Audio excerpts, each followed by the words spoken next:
এ পর্যায়ে জানাবো ঈদ কেনাকাটার খবর। আরও জানাতে রাজধানীর মিরপুর থেকে যোগ দেবেন সহকর্মী আফরোজা লামিয়া।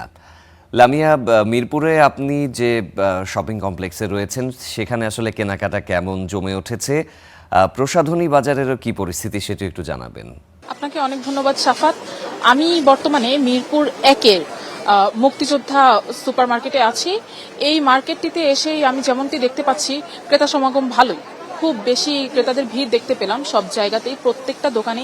সাফাত, আপনি জেনে থাকবেন যে আজ 22 রমজান। যেহেতু 22 রমজান, সেই হিসেবে এখন মার্কেটগুলোতে ক্রেতা সমাগম খুব বেশি থাকবে, এটি স্বাভাবিক বিষয়। পোশাকের কেনাকাটা কিন্তু শেষ। পোশাক কেনাকাটা শেষে এখন হচ্ছে মানুষজন এই যে প্রসাধনী সামগ্রীগুলো কিনবে, পোশাকের সঙ্গে ম্যাচিং করে করে বিভিন্ন ধরনের জুয়েলারি কিনবে, জুতা কিনবে। এই ঈদের যেই আর কয়েকটি দিন বাকি আছে, এই দিনগুলোতে মানুষজন টুকটাক যেই আয়োজনের বাকি জিনিসগুলো আছে সেই সব কিছুই কিনবেন। আমি যেমনটি দেখতে পাচ্ছি, প্রসাধনী সামগ্রীর মধ্যে কিন্তু এখন দেশীয় ব্র্যান্ডের চাহিদা খুব ভালোই চলছে। কারণ বলছেন ক্রেতারা যে বিদেশি ব্র্যান্ডগুলোর দাম একটু বেশি হওয়ায় আসলে বিদেশি প্রসাধনী সামগ্রীগুলো হাতের নাগালের বাইরে রয়েছে। সেই ক্ষেত্রে মানুষ কিন্তু দেশি সামগ্রীগুলোকে বেশি প্রাধান্য দিচ্ছেন।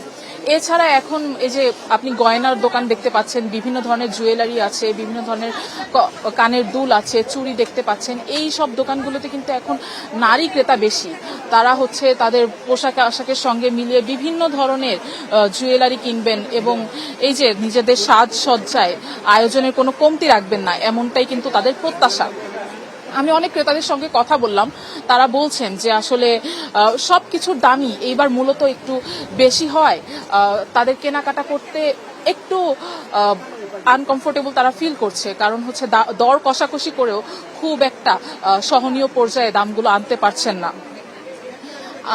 এছাড়াও রয়েছে আমাদের পোশাকের মধ্যে কিন্তু মানুষজন এখন সুতি পোশাকগুলোকেই বেশি প্রাধান্য দিচ্ছে। আমরা আর ব্যবসা বাণিজ্য আরো জমে উঠবে বলে আশা করছেন বিক্রেতারা।